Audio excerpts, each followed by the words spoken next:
أشهد أن لا إله إلا الله وحده لا شريك له وأشهد أن محمدا عبده ورسوله أما بعد فأعوذ بالله من الشيطان الرجيم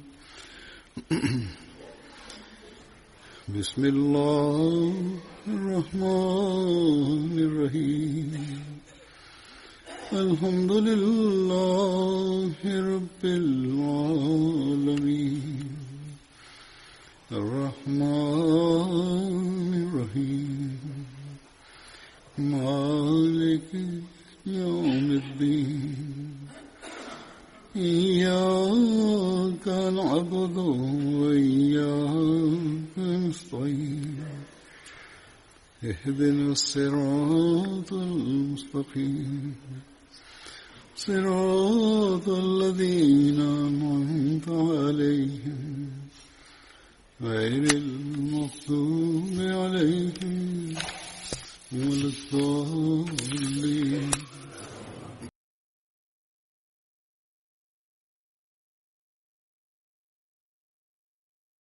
كان يزيد بن ثابت رضي الله عنه من الصحابة البدريين،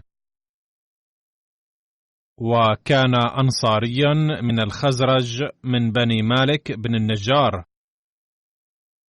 والده هو ثابت بن الضحاك، وأمه نوى بنت مالك. كان يزيد الأخ الأكبر لزيد بن ثابت.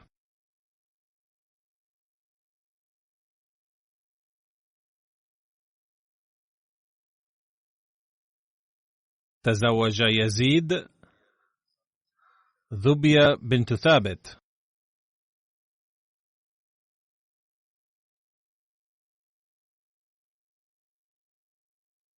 شهد يزيد بن ثابت غزوتي بدر وأحد،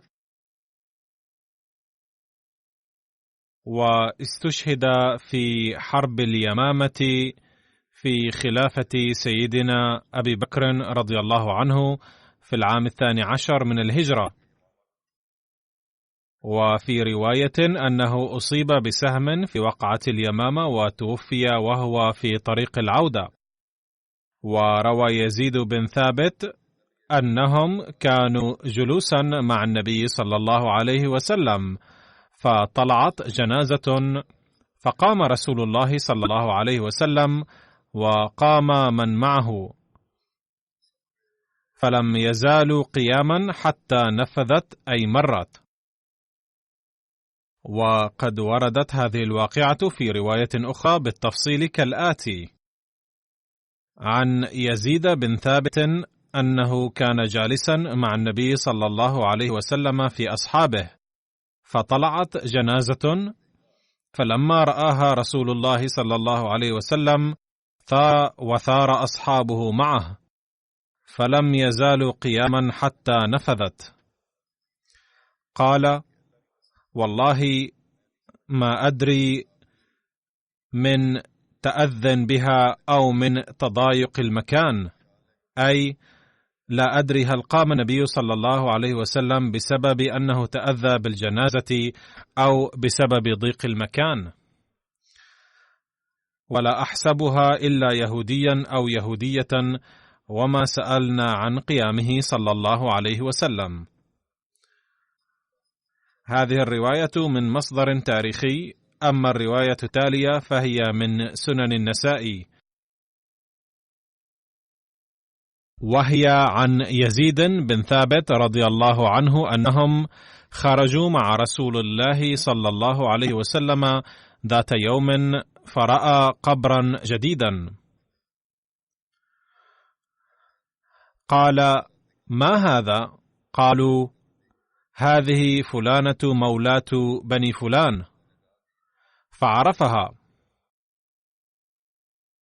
قالوا: ماتت ظهرا وكنت قائلا نائما فلم نحب أن نؤذنك بها، فقام وصف الناس خلفه وكبر عليها 4، أي أن النبي صلى الله عليه وسلم صلى الجنازة على قبرها بعد أن أمرهم بأن يصطفوا وراءه، ثم قال صلى الله عليه وسلم: لا يموت منكم ميت وأنا بين ظهرانيكم إلا آذنتموني به، فإن صلاتي له رحمة.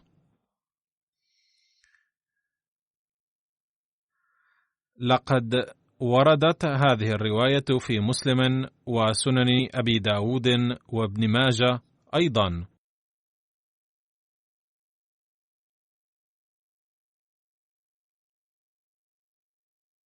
وقد وردت هذه الواقعة في ابن ماجه مفصلة كالآتي: عن يزيد بن ثابت وكان أكبر من زيد قال: خرجنا مع رسول الله صلى الله عليه وسلم، فلما وردنا البقيع إذا هو بقبر جديد، فسأل عنه فقالوا: فلانة، فعرفها، فقال: أفلا آذنتموني بها؟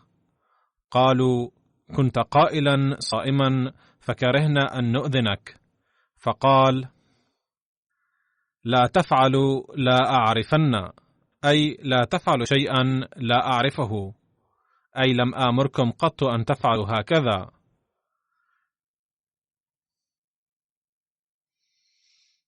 ما مات منكم ميت ما كنت بين أظهركم إلا آذنتموني به، فإن صلاتي عليه له رحمة. ثم أتى القبر فصفنا خلفه وكبر عليه 4.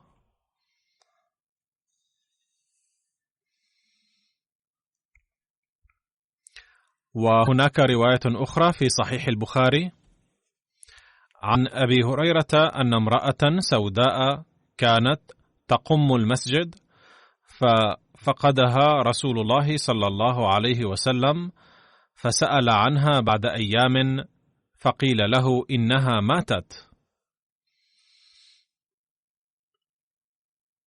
قال: فهلا آذنتموني؟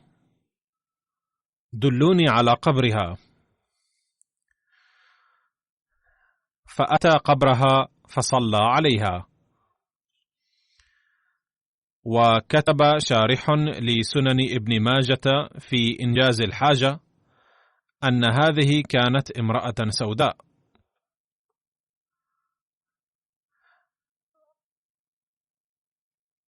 وقال الإمام البيهقي: إن اسمها أم محجن.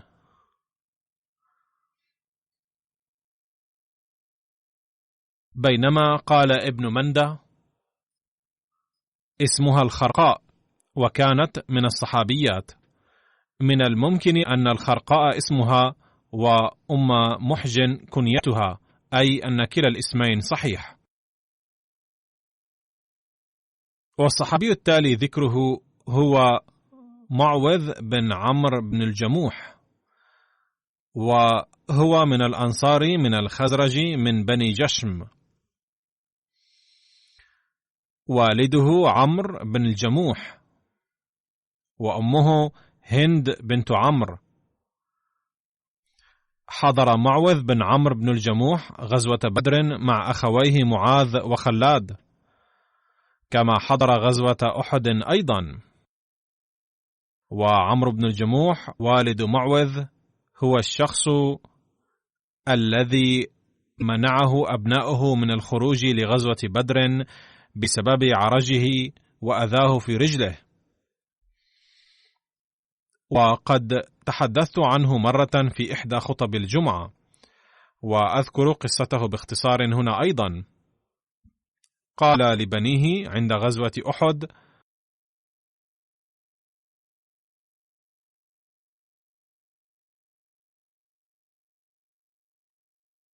لقد منعتموني الخروج لغزوة بدر، لكني سوف أخرج حتما لغزوة أحد، ولن تستطيعوا منعي من ذلك.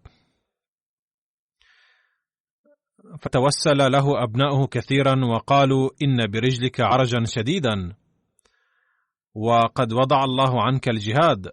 لكن عمرو بن الجموح لم يرضى بقولهم، وأتى رسول الله صلى الله عليه وسلم فقال له: يا رسول الله، إن بني هؤلاء يمنعونني أن أخرج معك بسبب الأذى برجلي، لكني أريد أن أحضر الجهاد معك. فقال له رسول الله صلى الله عليه وسلم: أما أنت فمعذور، وقد وضع الله عنك الجهاد، غير أن الرسول صلى الله عليه وسلم سمح له بالخروج نظرا لحماسه. فأخذ عمرو بن الجموح سلاحه وقال: اللهم ارزقني الشهادة ولا تردني إلى أهلي خائبا.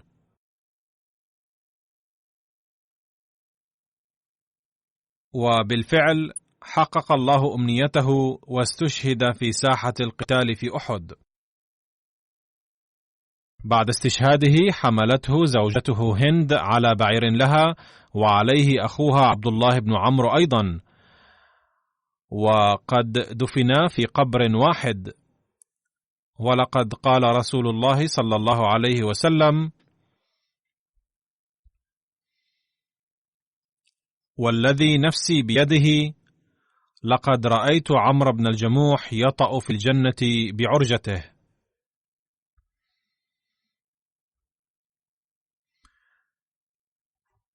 والصحابي الآخر الذي أتناول ذكره هو بشر بن البراء بن معرور،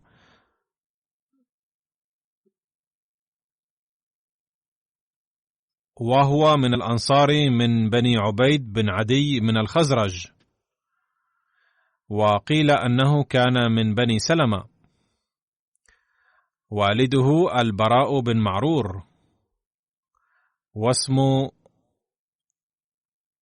واسم والدته خليدة بنت قيس. كان والد بشر من 12 نقيبا الذين عينهم النبي صلى الله عليه وسلم، وكان هو نقيبا لبني سلمة. توفي البراء بن معرور في سفر قبل قدوم النبي صلى الله عليه وسلم إلى المدينة بشهر، فلما قدم النبي صلى الله عليه وسلم المدينة بعد الهجرة توجه إلى قبر البراء وكبر 4.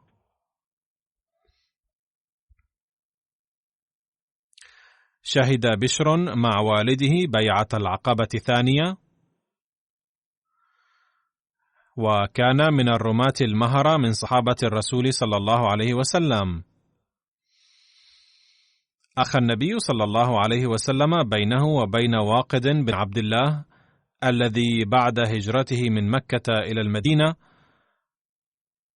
شهد بشر مع النبي صلى الله عليه وسلم بدرا وأحدا والخندق والحديبية وخيبر.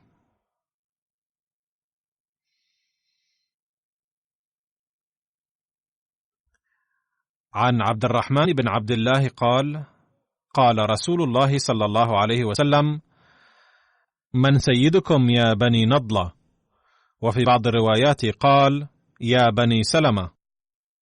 قالوا: جد بن قيس. قال: لما تسودونه؟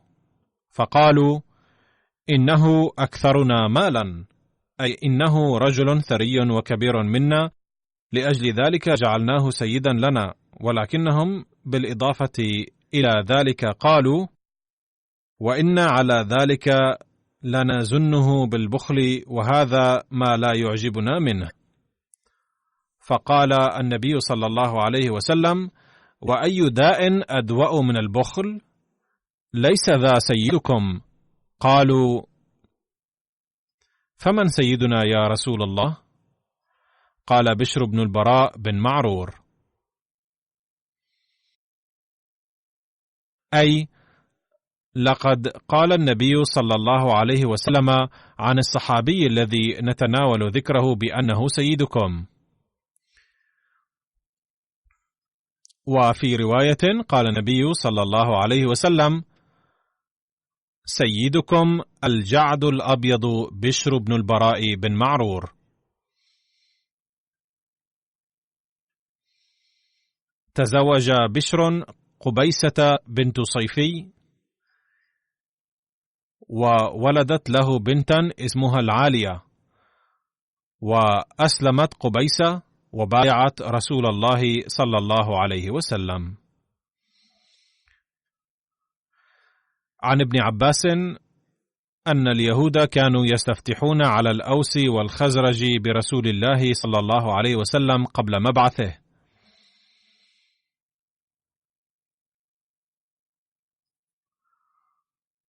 أي لما كانوا يحاربون الأوس والخزرج فكانوا يستفتحون عليهم ويستنصرون قائلين: اللهم ربنا انصرنا عليهم باسم نبيك الذي وعدتنا أنك باعثه. هكذا كانوا يدعون الله تعالى، ولكن لما بعث الله تعالى النبي صلى الله عليه وسلم كفروا وجحدوا ما كانوا يقولون فيه. هذا هو دأب المنكرين دوما. فقال لهم معاذ بن جبل وبشر بن البراء وداود بن سلمة: يا معشر اليهود، اتقوا الله وأسلموا، فقد كنتم تستفتحون علينا بمحمد صلى الله عليه وسلم وتخبروننا ونحن أهل الشرك بأنه مبعوث، وتصفون بصفته وتذكرون علاماته، وكنتم تقولون بأن هذا النبي مبعوث، فها قد بعث الآن، فلماذا لا تؤمنون به؟ فقال اليهودي سلام بن مشكم أخو بني النضير، وكان مشرفا على خزينتهم، وهو زوج زينب بنت حارث التي قدمت للنبي صلى الله عليه وسلم في خيبر لحما مسموما.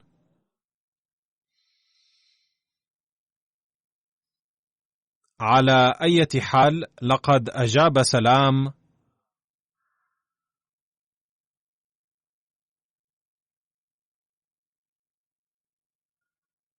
ما جاءنا بشيء نعرفه، وما هو بالذي كنا نذكر لكم، مع أن جميع العلامات كانت قد تحققت، إلا أنهم ظلوا يقولون ما جاءنا بشيء نعرفه، فلم تتحقق تلك العلامات، وبالتالي لن نؤمن به. فأنزل تعالى: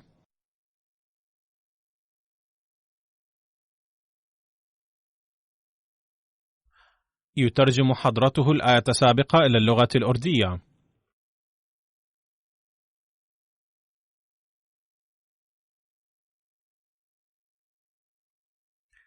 عن الزبير بن العوام قال: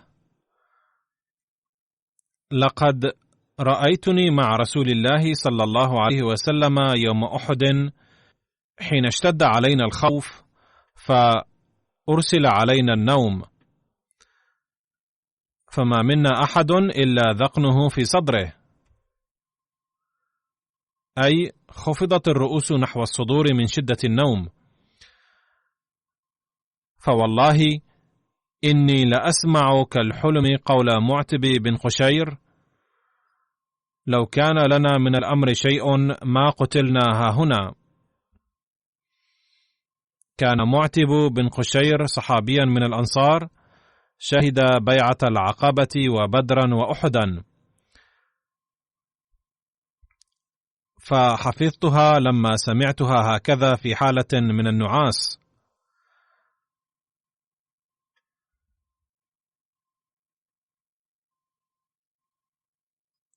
فأنزل الله تعالى في ذلك: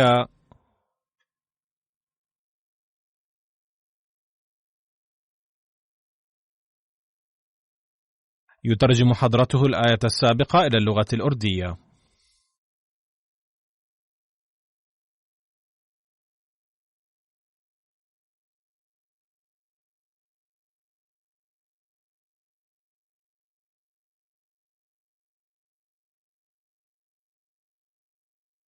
عن كعب بن عمرو الأنصاري قال: لقد رأيتني يوم أحد في 14 رجلا من قومي إلى جنب رسول الله صلى الله عليه وسلم، وقد أصابنا النعاس أمنة منه،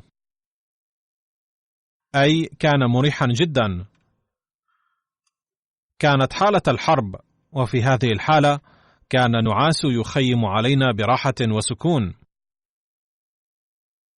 فما منا رجل إلا يغط غطيطا حتى إن الحجف لتناطح، أي كان صوت الغطيط يخرج من صدورهم، وأحيانا يصيب الإنسان مثل هذه الحالة.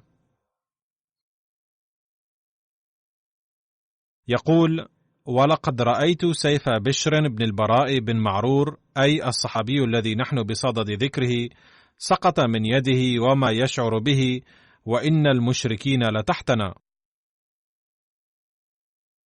على أي حال يمكن أن يكون هذا شعور كعب بأن السيف سقط من يد بشر بسبب غلبة النعاس، لأن الحقيقة هي أنه قد غشيهم النعاس، ولكنهم حتى في هذه الحالة كانوا ماسكين أسلحتهم بكل قوة، بحيث إن أوشك السلاح على الانفلات من يدهم شعروا بهزة وانتبهوا. على أي حال، لقد شرح الخليفة الرابع رحمه الله كلمة النعاس المستخدمة هنا في أحد دروسه وقال: يمكن أن يترجم التعبير أمنة نعاسا بطرق مختلفة، ويتلخص معناه في أنه تعالى أنزل عليكم بعد الغم سكينة يمكن أن يعبر عنها بالنوم، أو النعاس الذي فيه الأمن والسلام، أو الأمن الذي يحمل في طياته تأثيرا شبيها بالنوم أو كان مشمولا في النوم، فهذا هو المعنى لأمنة نعاسا. كذلك الغفوة البسيطة المؤقتة التي ينخفض فيها رأس المرء قليلا أيضا تسمى نعاسا، ولكن ليس المراد من النعاس هنا هذا النوع من الغفوة، بل المراد هو الحالة بين النوم واليقظة، بحيث تأتي قبيل الخلود إلى النوم مرحلة يطرأ فيها الهدوء على الأعصاب، وهي التي تسمى السكينة العميقة. ولو طالت هذه السكينة لتحولت إلى النوم، ولو بدأ المرء بالمشي في هذه الحالة لن يسقط، بل سيشعر بهزة قبل السقوط ويدرك في أي حالة هو، أما إذا خلد إلى النوم فلا تتسنى له السيطرة على أعصابه. على أي حال يمكن أن يكون بشر بن البراء قد أصيب بالنوم العميق في تلك الحالة، ولكن تلك الحالة كانت حالة سكينة على الرغم من القتال، ولكن في هذه الحالة يشعر المرء فورا أنه لاجئ إلى نوم عميق، ثم يستيقظ بهزة، فيقول الله تعالى أنه أنزل عليكم حالة من السكينة شبيهة بالنوم، ولكن لم يكن النوم عميقا إلى درجة يفقد فيها الإنسان سيطرته على أعصابه، أي أن النوم سبب لكم السكينة ولكنها لم تعطلكم. وقد جاء في صحيح البخاري: حدثنا أنس أن أبا طلحة قال: غشينا النعاس ونحن في مصافنا يوم أحد، قال: فجعل سيفي يسقط من يدي وآخذه ويسقط وآخذه. إذن يتبين من هذا الحديث أن النوم لم يكن من نوع لتسقط الأشياء من أيديهم أو ليسقطوا بأنفسهم وهم يمشون، كانت السكينة مستولية عليهم، ومع ذلك كانوا مسيطرين على أعصابهم إلى حد ما، أي لم يطرأ عليهم النعاس بغتة، بل هذه الحالة ظلت مسيطرة عليهم إلى بعض الوقت. وفي رواية في الترمذي عن أبي طلحة قال: رفعت رأسي يوم أحد فجعلت أنظر وما منهم يومئذ أحد إلا يميد تحت حجفته من النعاس.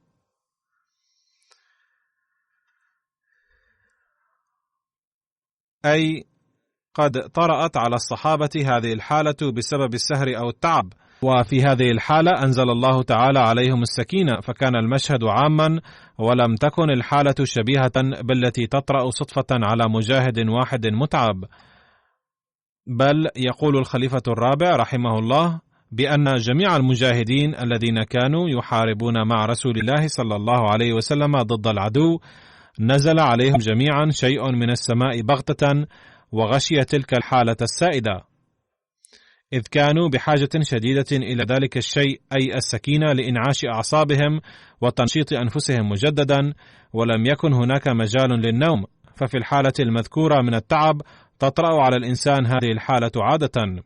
باختصار، إن لجوء القوم كلهم إلى النوم معا في حالة القتال الجاري، وذلك في حالة الخطر المحدق من قبل العدو، إنما هي معجزة وليس حادثا مفاجئا. وقد يحدث هذا مع بعض الناس، ولكن لا يكون حادثا مفاجئا، بل هو معجزة، فقد أنزل الله تعالى عليهم في ذلك الوقت سكينة خاصة. يوم خيبر أكل بشر مع رسول الله صلى الله عليه وسلم لحم شاة سممتها يهودية وأهدتها للنبي صلى الله عليه وسلم. ابتلع بشر لقمته ولم يكن قد تحرك من مكانه إلا وقد اسود لونه مثل طلسان، وهو نوع من القماش الذي يغلبه لون أسود. ساءت حالته بسبب الألم، بحيث ما كان قادرا على قلب جانبه دون الاستعانة بأحد إلى عام كامل، حتى مات وهو في هذه الحالة. وقد قيل أنه أي بشر لم يتحرك من مكانه، بل مات فور تناوله ذلك الطعام، لأنه كان مسموما بشدة. وعندما توفي بشر بن البراء وجدت أم بشر عليه وجدا شديدا، فقالت: يا رسول الله، إنه لا يزال الهالك يهلك من بني سلمة، فهل يتعاف الموتى؟ فأرسل إلى بشر بالسلام. فقال رسول الله صلى الله عليه وسلم: نعم، والذي نفسي بيده يا أم بشر، إنهم لا يتعارفون كما يتعارف الطير في رؤوس الشجر. وفي رواية ما مفاده أنه كلما احتضر أحد من قبيلة بني سلمة كانت أم بشر تقول له بعد أن سمعت من النبي صلى الله عليه وسلم الكلام المذكور آنفا: السلام عليك يا فلان، فيرد عليها السلام، فتقول: بلغ سلامي إلى بشر. كان بشر من بني سلمة، وكان هذا أسلوب كلام أم بشر حين قالت: يا رسول الله، إنه لا يزال الهالك يهلك من بني سلمة، فهل يتعارف الموتى؟ أي إن وفاة بشر صدمة كبيرة لنا، وهل يمكن إبلاغ السلام إلى بشر؟ وعندما أجابها النبي صلى الله عليه وسلم بنعم، كانت تهديه السلام مع كل محتضر من بني سلمة وتقول: بلغه سلامي في الجنة. وفي رواية: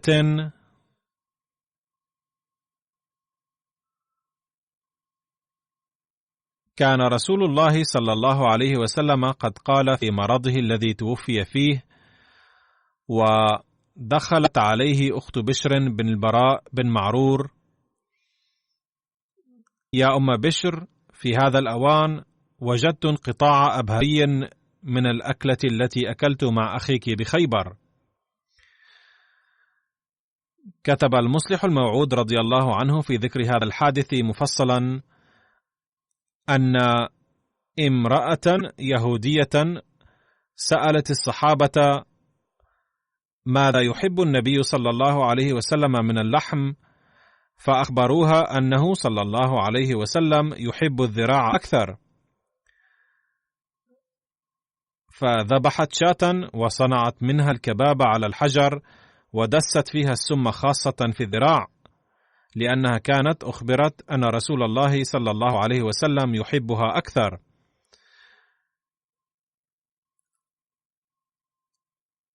ثم بعد غروب الشمس، حين كان النبي صلى الله عليه وسلم عائدا إلى منزله بعد صلاة المغرب، رأى امرأة جالسة قرب خيمته صلى الله عليه وسلم، فسألها: ما بالك؟ فقالت: يا أبا القاسم، قد أتيت بهدية لك. فقال النبي صلى الله عليه وسلم لأحد الصحابة: خذ منها ما تهديه. ثم جلس النبي صلى الله عليه وسلم للعشاء، فكان من بين الطعام شاة مصلية، فأكل منها لقمة كما أكل منها بشير بن البراء بن معرور رضي الله عنه أيضا لقمة. ورد اسمه في كتب التاريخ بشر بن البراء، ولكن في بعض الكتب ورد بشير بن البراء أيضا. كتب المصلح الموعود رضي الله عنه هنا بشير، والمراد هو بشر بن البراء. ومد الصحابة الآخرون أيضا أيديهم لتناول اللحم، فقال لهم النبي صلى الله عليه وسلم: ارفعوا أيديكم، فإن هذه الذراع تخبرني أنها مسمومة. وهذا لا يعني أنه كان تلقى وحيا، بل هذا تعبير عربي معناه أنني علمت بطعم هذا اللحم أنه مسموم، فالجملة التالية توضح هذا المعنى.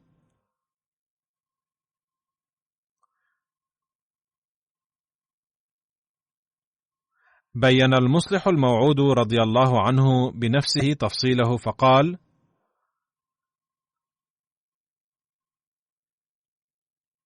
ورد في القرآن الكريم في قصة موسى عليه السلام عن جدار أنه كان يريد أن ينقض، أي تلاحظ فيه أمارات الانهدام.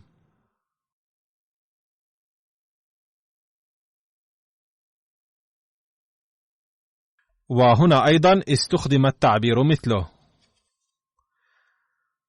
ثم قال رضي الله عنه: فقال بشير أي بشر بن البراء: والذي أكرمك لقد وجدت ذلك من أكلتي التي أكلتها، فما منعني أن ألفظها إلى كراهية أن أنغص إليك طعامك،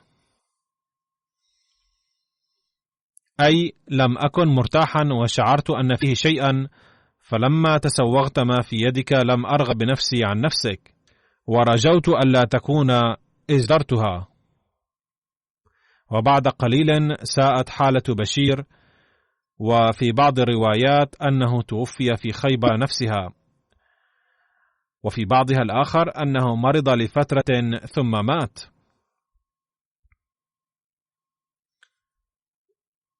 فطلب النبي صلى الله عليه وسلم أن يلقى بعض هذا اللحم إلى كلب، فأكل ومات فورا. ثم دعا النبي صلى الله عليه وسلم المرأة وقال لها: هل سممت الشاة؟ فقالت: من أخبرك؟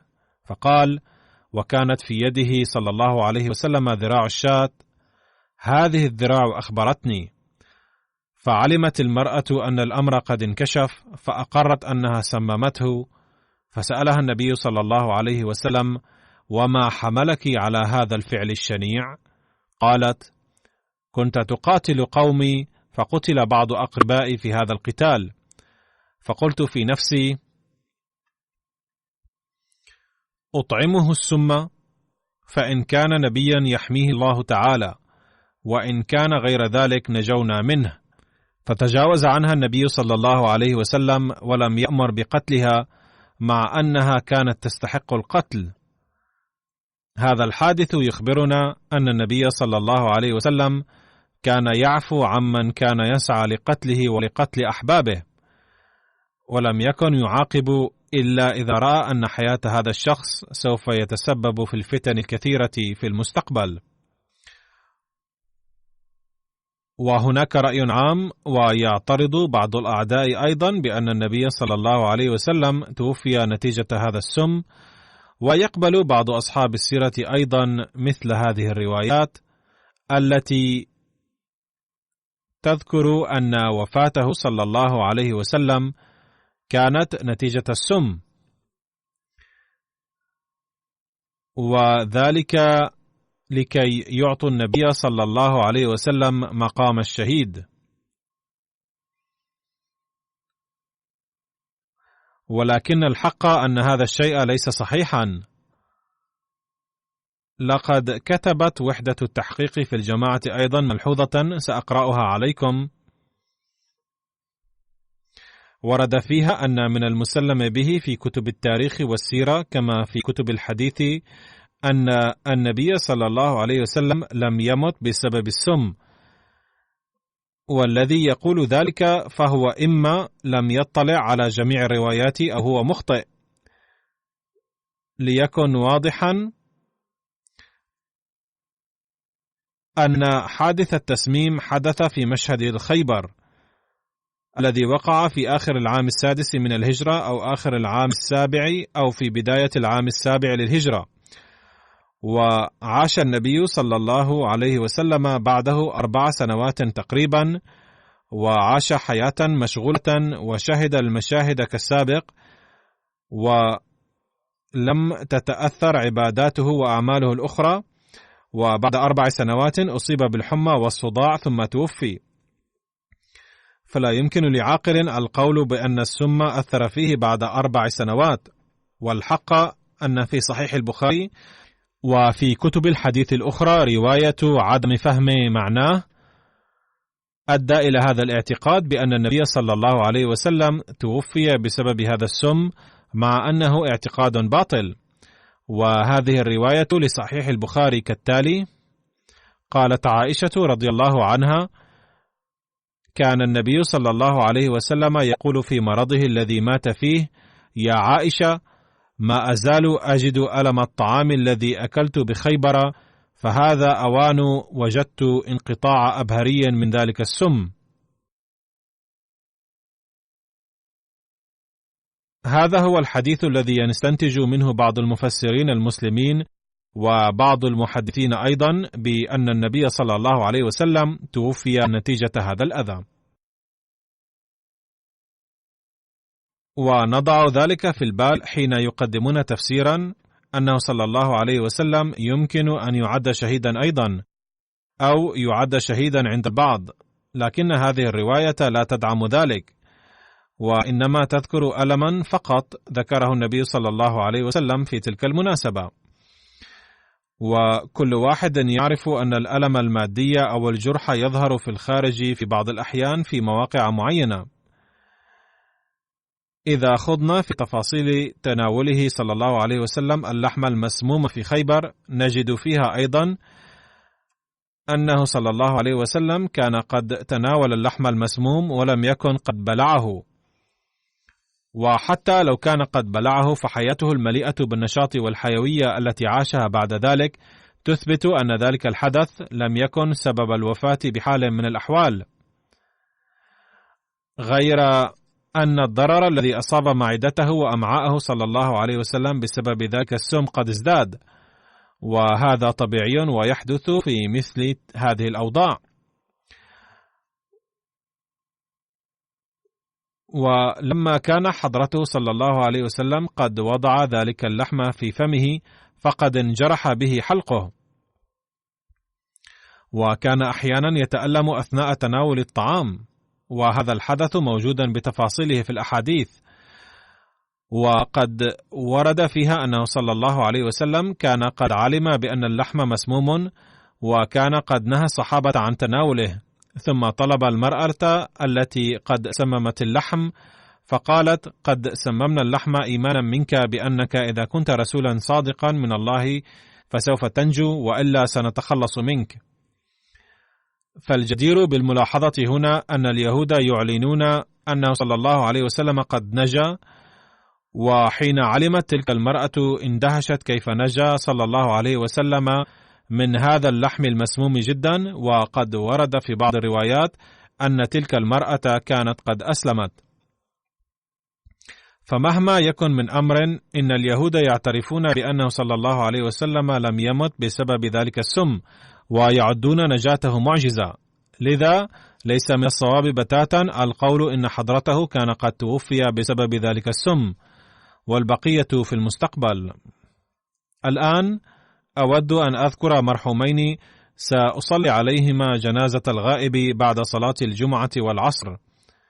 أولهما السيد نصير أحمد المحترم ابن سيد علي محمد المحترم من راجبور، فقد توفي في 21 من الشهر 11 2019 عن عمر يناهز 63 سنة.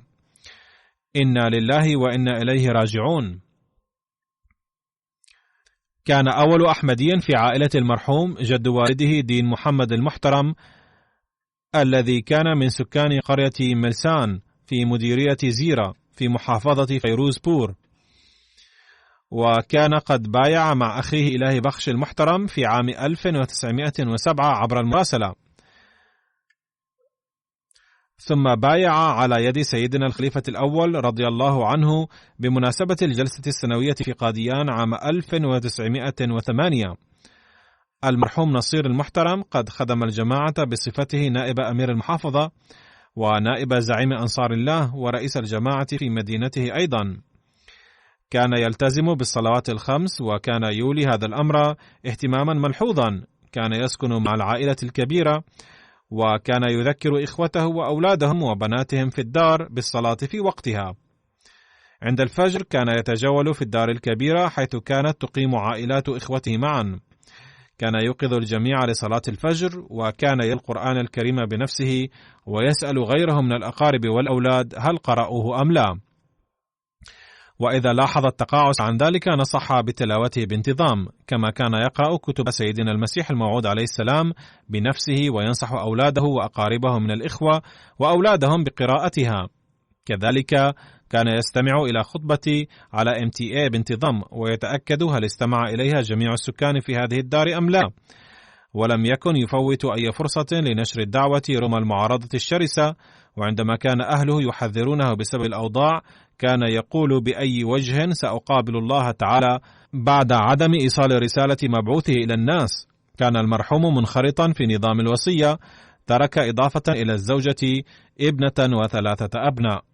أحد أولاده السيد خالد أحمد المحترم يخدم الجماعة كداعية أحمدي في مالي بأفريقيا الغربية، ولكونه في ميدان العمل لم يستطع أن يلحق بجنازة أبيه. رفع الله تعالى درجات المرحوم وغفر له، ووفق أولاده وأجياله القادمة أيضا للمحافظة على حسناته. الجنازة الثانية للسيد عطاء الكريم مبشر المحترم، ابن ميان الله دتا من سكان قرية كيرتو بمحافظة شيخوربورا، وكان يقيم حاليا في كندا. توفي في 13 من الشهر 11 2019 عن عمر يناهز 75 سنة. إنا لله وإنا إليه راجعون. كان أول أحمدي في عائلة المرحوم والده ميان الله دتا المحترم، الذي بايع على يد سيدنا المصلح الموعود رضي الله عنه في عام 1934، وبعد مبايعته عاش حياته كلها كواقف الحياة، حيث كان دوما ينشغل في الدعوة، وبايعت بدعوته عائلات كثيرة، وخدم الجماعة طوال حياته بروح الوقف.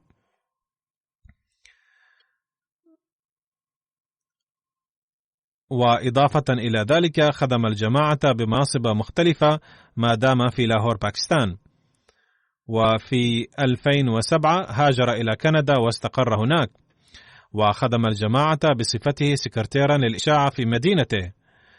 وبسبب مرضه في الرئتين كان يتلقى الأكسجين دوما، وكان يحضر المسجد بانتظام على كرسي المعاقين ما دامت صحته سمحت له بذلك، وقد قاوم المرض بمنتهى الهمة ولم يشتكي قط، وكان يكن عواطف الإخلاص والوفاء والحب لنظام الجماعة والخلافة، وكان ذكيا جدا وسديد الرأي، وكان نقي القلب ومخلصا، وكل فرد من أفراد عائلته يقول كان له علاقة خاصة بالمرحوم، فكان رجلا مخلصا ونافعا لم يشتكي من أحد قط، وكانت له علاقات الصداقة والحب مع الجميع.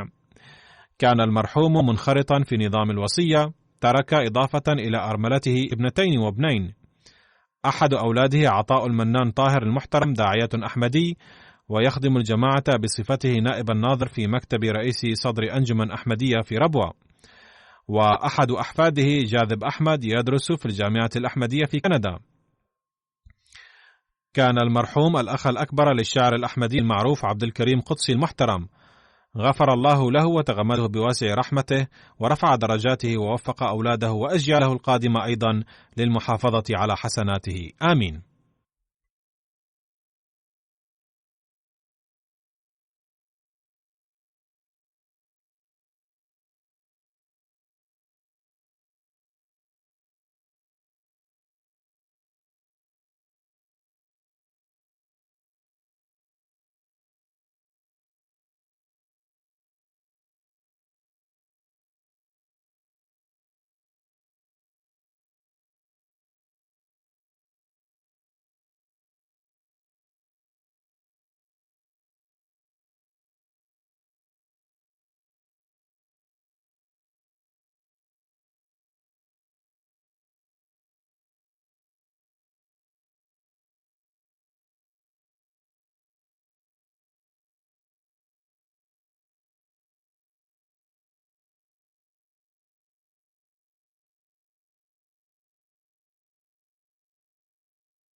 الحمد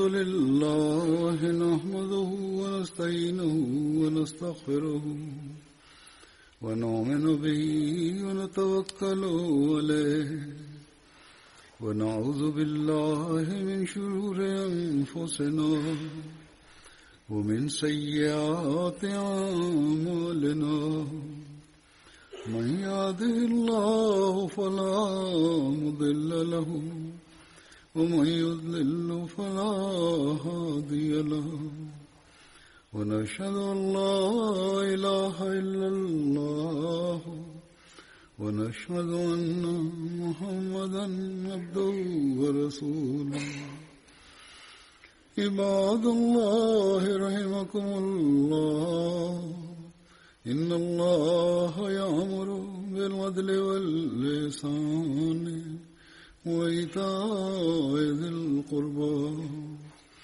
وينهى عن الفحشاء والمنكر والبغي يعظكم لعلكم تذكرون اذكروا الله يذكركم وادعوه يستجب لكم ولذكر الله أكبر.